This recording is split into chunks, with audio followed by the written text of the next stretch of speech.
Hey everybody, today I want to share my thoughts about rap music. Riding with my top down, listening to this Jesus music. So if you don't know, I grew up in a Christian household.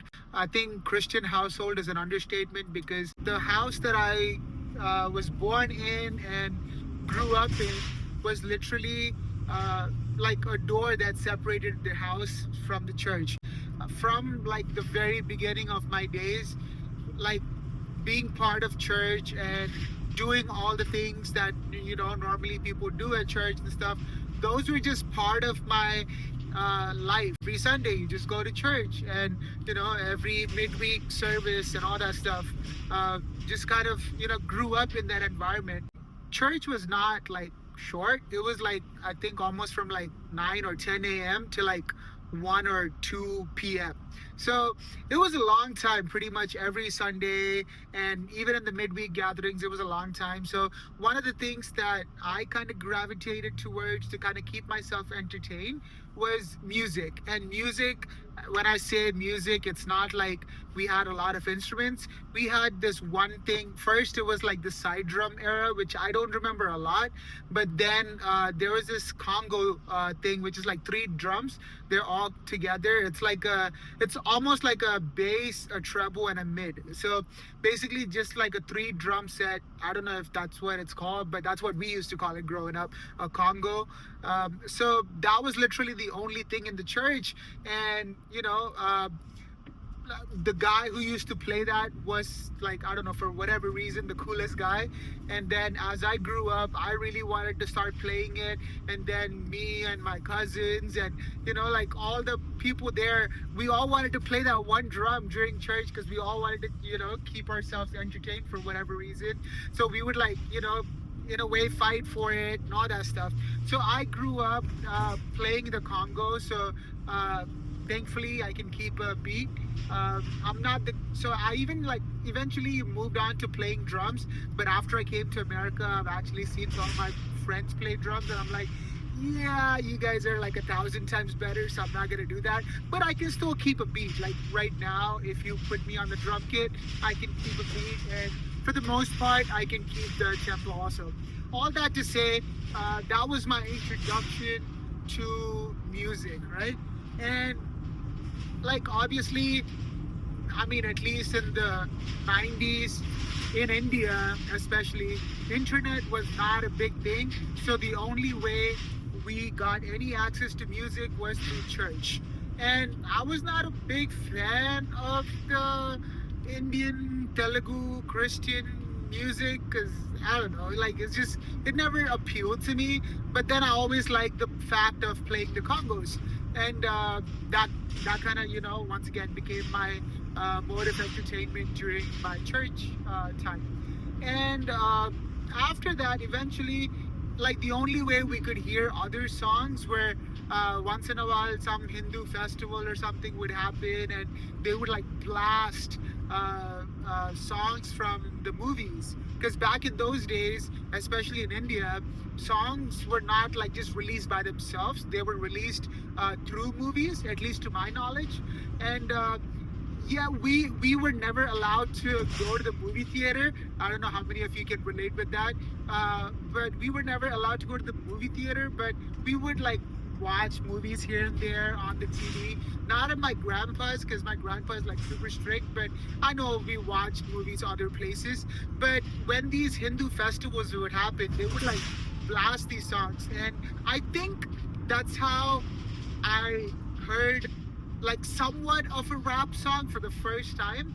I don't exactly remember that is exactly how I heard it, but I heard this song, and it had, like, this part that was not normal, like, to all the other songs.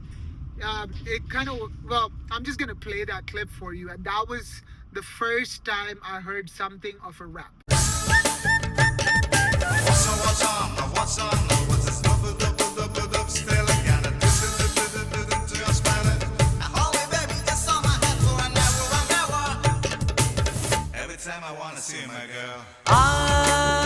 So when I heard this, whoa, what is this? And me being like a person who was already kind of interested in playing drums and all, even in school, I used to be the drummer guy. So obviously we didn't have drums, but on the benches, I would like, play beats on the benches and everybody would kind of get hyped. So that was my thing. If you know my schooling days, there was a part of my schooling days I was a very angry kid, and then I was a very depressed kid, and music and playing on the benches was my thing. I used to get in a lot of trouble for this also, but whatever it was. So I used to play that. And after this song, I would like do this, and everybody like, oh, what's up?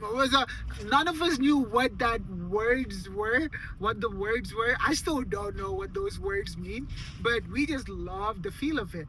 And then after, I think, few months or something like that, I came across this one cassette tape. So back in the days, it was cassette tapes when I was growing up. I guess I'm dating myself. So back in those days, there's this cassette tape that came up by one of our hometown heroes, right? His name was Ashirvad Luke. So I did not like most of Telugu Christian music, but this was one of those guys that was like known to do the most like cutting edge stuff. And he came out with this cassette tape called Friends. And like normally like Telugu Christian music would be like a photo of Jesus on the thing, on the album cover. Well, Jesus as in like the European white Jesus with long hair, all that stuff. And then they would like have some very like religious-y titles for all these things. And then this guy comes out with like, I don't remember, I think it was like a green album cover, and it just said Friends or something like that. I'm like, whoa, so cool. And then somehow, because it's Christian, I think somehow we in that era happened to have it in the car that we were in. My grandpa had like this old car, and they had like a tape recorder, and that was the way we could hear songs, right?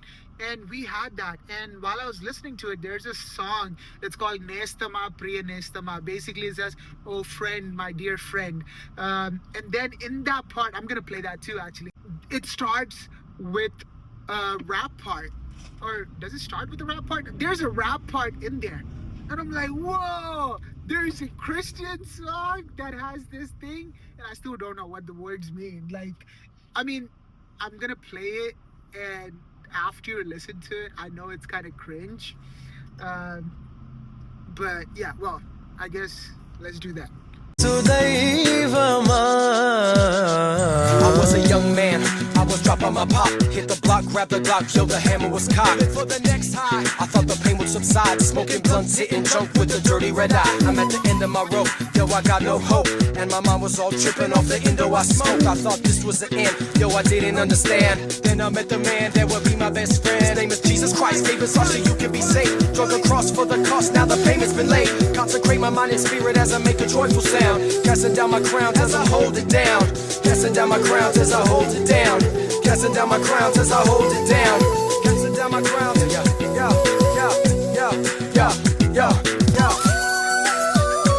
When I listen back to that, it's kind of cringe. But see, this is like early 2000s or late 90s, right? And there was this guy in Southeast India, before anybody else has ever done anything like this, putting a rap song. I'm like, that's the first introduction to, rap and Christian kind of music. I just was so fascinated by it. I don't know why, but I was just fascinated by it. And fast forward to eventually us moving to America.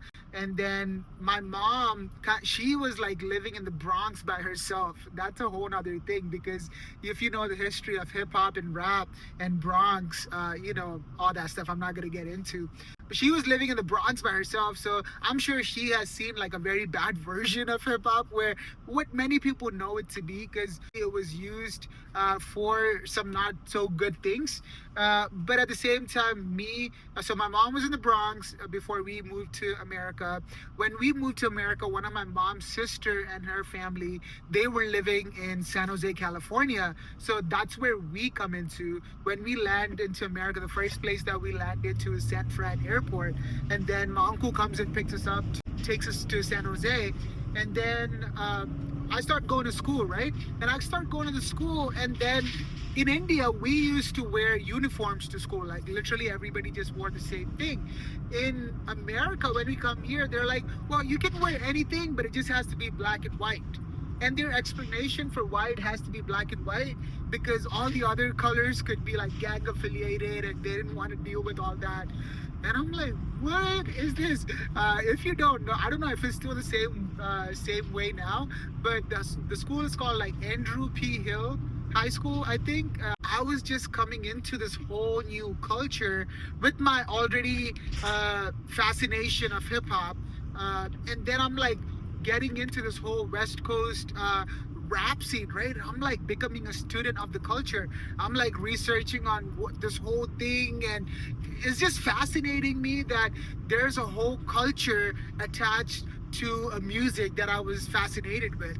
And then I get so deep into the whole West Coast rap stuff like NWA and Tupac and Game, and like I did not understand all the words at that time, because even though I studied in English medium, I didn't really like speak English, or that was not like what I thought in. So I would like just go to Google and try to like, I don't know how I found these lyrics, and I would like read these things and be so fascinated.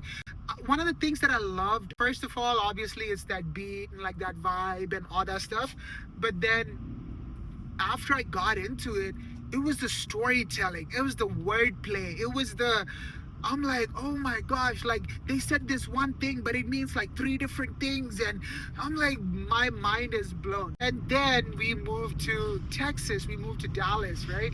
And Texas has a whole nother rap scene. I've never heard of like UGK, like that kind of a vibe. In San Jose, also my uncle was a pastor. So once again, I knew the routine of like, okay, Sunday you go to church, you do all these things. I know how to play church, right? I know all the Bible stories and all that stuff, but none of them really had any like effect on my life or thought process. It just never connected for whatever reason. So I think, I don't know if he had any like music. I think we had that side drum thing in that church in California. So I think I would once in a while play that or something like that. But once we moved to Dallas, my mom was setting up like a house for us here and all that stuff. I'm not even going to my mom's whole story, because she was in the Bronx and all that. And eventually, because we're coming to America, she felt like Dallas would be a much safer place to raise a family. So she moved here and then started setting up a house for us. And she started going to this church. So when I started going to this church, right? So in India, obviously grew up with a lot of Telugu Christian music, but I think once one of my uncles went to Australia, and then he brought back like this DVD or a VHS thing of Hillsong. And I saw this, and they had like, all these lights, and it was like a whole new thing. It was like back when Darlene Zschech was a thing. Darlene Zschech was like one of the main leaders. Sorry, I didn't mean to say Darlene Zschech was a thing. Darlene Zschech was one of the main leaders in Hillsong, and they still kind of like wore suits and stuff, but it was still so cool. Like, my only experience to church was everybody sitting on the floor and playing that Congo drum and all that. So when I come to Metro, the church that I start going to in Dallas, I see like a whole new side of church that I've never seen. I'm like, yo, these are like the Indian version of Hillsong, because they had like a whole band. They used to like dim down the lights during like the singing part of worship, and they would do all these things, and I'm like so fascinated by that part of it. The whole context changed right now. That's because I just had to stop somewhere for my work, and then by the time I'm done with that part and this part, it's kind of darker and there's a light. So all that to say, coming back to the story, after I came to Dallas, I really came to know that I have so much more family that I never knew existed. After church, my mom would take me and my brother to this one auntie's house, and that auntie's son happens to be my second cousin. I'm talking about Reggie. Reggie was also one of the main worship leaders at Metro at that time. He used to play keys and he would lead worship and he would drive a yellow Camaro. And I'm like, he is the coolest person ever. I mean, you still are the coolest person ever, Reggie, if you're watching this.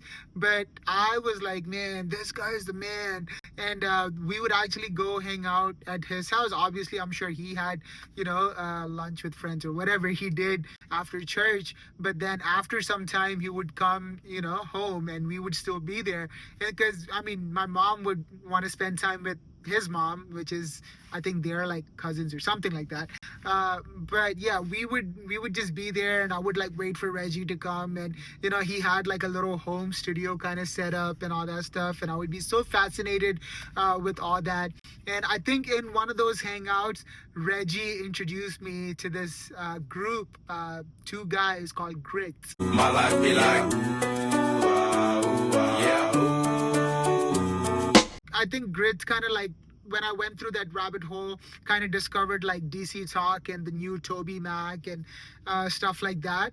And then somewhere along the way, I discovered riding with my top down, listening to this Jesus music by Lecrae. And I'm like, yo, I was like listening to this chopped and screwed UGK kind of stuff. And then Lecrae comes up with this chopped and screwed kind of vibe of the whole, like the Texas hip hop kind of vibe with Jesus music. And I'm like, yo, this is crazy. And then I discovered the whole 116 click. And weird enough, or I mean, not weird, but God, like, I don't know how God does all these things, but it was in that time that my relationship with God was also becoming real, because Metro started doing this youth gathering called Impact, and there was this guy called Alex Matthew. I wish I want to do a podcast with Reggie. I want to do a podcast with Alex Matthew and just kind of like reminisce and talk about what it was and how are they now and all that stuff. Okay, side note, all that, I don't know if I'm going to keep it, might cut it off. But there was this guy called Alex Matthew who would come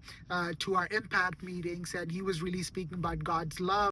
And God became real to me like never before, even though I grew up in the church and did all the churchy things. But so in that season of my life, my relationship with God was actually like forming. And then at the same time, I'm like discovering Lecrae and the whole 116 crew. So I would like write raps and stuff like that. And then I would like, wanted to do this like as big as I could. And eventually I realized that I don't have a rapping voice. I have a more of a singing voice. But because now I've experienced Jesus. I want the whole world, especially my world, like the people that I used to listen to. I wanted them to experience Jesus so bad. I would legit, like, obviously I don't have any relationship with none of these rappers that I would listen to, but I would like pray for all these rappers. I'm like, God, I pray that they would experience your love, and like whatever I was experiencing, I want them to experience that, right? And if you knew me back then, like some of my friends back then, they know like praying for hip hop was like a big thing for me. And then around that time, because I would listen to more like Lecrae and all these guys, but I would still like be in the know of what's happening in that era, right? And there's a song that comes out with Game and Lil Wayne. It's called My Life. Man, I heard that song and saw that video, and I felt like it was a cry for help. And my heart was, obviously I can't do anything. I don't know these guys, but I would like pray, God, like, they need to experience you, all that stuff. And I still do. I still believe that we should pray for the people that, even though we don't know them, they're influencing culture in such a way. So the best thing we could do is to pray. And then in that journey of my life, I also discovered D1. Oh my gosh. And then I heard the song called J50 Weezy. I'm trying not to point, but I hope you get the point. These cats ain't running the game right, I'ma get the point. Fight him, battle him, the media stay instigating. To us it's real beef, to them it's instant ratings. Then when somebody gets shot, it's such a problem. That same media is now saying we should stop the violence. Ancestors of ours are screaming from the grave, cause physically we free, but we still some mental slaves. Ancestors of ours are screaming from the grave, cause physically we free, but we still some mental slaves. So what y'all think? And I'm like in this whole thing of like, man, I want hip hop, all these rappers to know Jesus. And then this guy is talking about all these different things. And I'm like, oh my gosh, like this is crazy. And I like fall in love with this genre.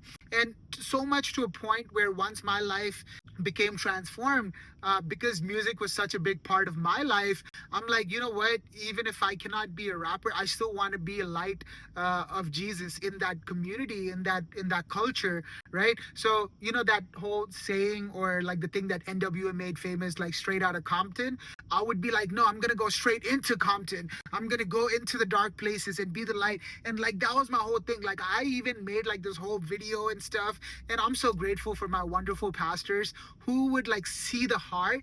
Like, just imagine this one Indian kid who's in the suburbs of Dallas thinking that, desiring that one day he can be that light into that darkness in places like Compton and stuff like that. I made this whole video, and once I remember pastors were so kind for me to even play that in the church so people could like pray for that stuff, Man, like when I think about it, my pastors are the best. Pastor Satish and Anita Auntie, I love you guys, and I'm so grateful for your leadership, especially in that season of my life, to shape me. And there are so many things that we could talk about.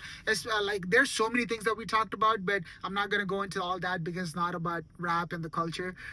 So this, like the culture of hip hop and rap, like really shaped so much of the person I was. Like, yes, I did try to dress a certain way and all that, which I don't want to go into. It's kind of cringe going back, okay? Like I said, I did try to like rap and all that. There was this guy that I came across in Dallas who's originally from New York, but he was in Dallas, and he's like, bro, you should come over to my house. I have a studio set up where you could record. And in that process of recording, I'm like listening back to everything, and I get my words and stuff. I guess I was good for that time, but my voice just did not click with the rapping. Like there was like this chorus I would sing, and I would like that one chorus part more than all the rapping part, just for the aesthetic of it, right? I'm gonna just give you guys a homework if you want to take it.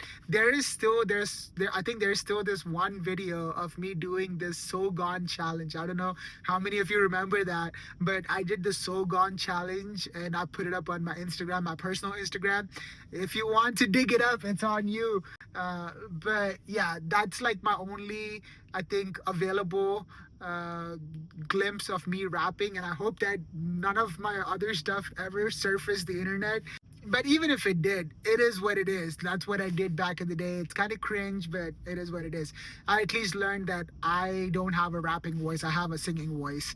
All that to say, the culture and this music has shaped so much of my life. In that season, I also decided to do ministry, and all that stuff happened. Maybe I'll talk about that in a later segment. I go to India for Bible school, and one of my uncles like gifts me a laptop. In America, you go to college and you would need a laptop to do all your work and stuff. So he gifts me that, and I take that so happily to India. I'm going to Bible school, and they ask me, do you have a laptop with you? I'm like, yeah, I do. And like, yeah, we don't allow laptops or cell phones here. I'm like, what? And then I had to give that laptop away to my mom, who came to drop me, and she gave it to, I think, one of my cousins. So I was in a place where like no internet, no cell phones, no laptops for like 5 years. We all literally lived in like this one campus area, and then once in a week we would go out. So if the guys go out on Saturdays, the girls go out on Sunday, and the next week would be the girls go out on Saturdays and the guys go out on Sundays, like that. And all we had was like our theology classes and then chapel. And so thankfully I had an iPod that I could thankfully keep. So I had like whatever music that I had in America still there. Every once in a while, whenever I would go out, I would check my Facebook. YouTube was around, but it was not that popular because the internet speeds were not that great. Like you would literally have to like sit there and wait for hours for the video to load and buffer and all that stuff. All that to say, like when I was in Bible school, right, I would still love this music, and I would be like those weird kid who acted different, wore like different styles of clothes, and I would try to explain to them it's actually good, and they were like, oh, yo. I'm like, no, that is not what it is. I'm like coming from a place where there's like NWA, Tupac, Game, Lecrae, 116 Click, Lil Wayne, and Oh my gosh, like all D1, like all these people, and all they had to refer to was Yo Yo Honey Singh, and I would feel so out of place. I would also tell them, guys, it's not a bad thing. Like the words are about Jesus, the words are good, like it's edifying, all that stuff. They would never get it, and I don't blame them because they've never seen it done. Whenever I would try to explain to them, guys, it's actually good and all that stuff, they would like come back and say like this would never work in India, especially in the Indian Christian context. And I would be so discouraged and all that, but it is what it is. Like I just did my 5 years there, came back. Recently they did something called Faith Flex, which is not my favorite name, but I still love seeing what's happening in India, especially in the Christian context. Yes, there's Hanuman Kind, who kind of blew up lately because of that Big Dogs video. I mean, Hanuman Kind is great. I don't resonate with the lyrics, but anyway, I was so happy to see what's happening right now in the Indian Christian scene. Well, there are some songs that I really like, some songs not there yet, but it's not a shade on them, it's not a knock on them. Man, like all the people who are doing what you're doing in India, I am so happy to see this happen. I'm so grateful for a group of people that God is raising up to represent him in a way that not a lot of people get it. One of the lines that I really like that I heard from the recent Faith Flex thing that these guys did, I think it's part of Raijak's song. It says, Hindustan ka I'm messing that up. Hindustan ka 116, Raja se hum sambandit. Hindustan ka 116, Raja se hai sambandit. Oh my gosh, I messed that up so bad. But, like to see there's a 116 of India rising up. I'm so happy to see that happen. I know Emmanuel, JBC, you guys played a big role in that. Emmanuel, I know you personally, and I'm just want to like take this time to honor you. You were one of the pioneers. Like I went there, I tried to speak with the few people that I knew for the 5 years that I was there, but I came back to America. I don't know all the struggles that you had to go through to present an art form that was never seen in a good light, especially in India, to make that something with Jesus. And I honor you big time, brother. Me and Emmanuel happened to be in the same city, and there's this guy who came to know that Emmanuel was there, and he literally drove for like hours or something, and then he was like just sharing his heart of how Emmanuel blessed him.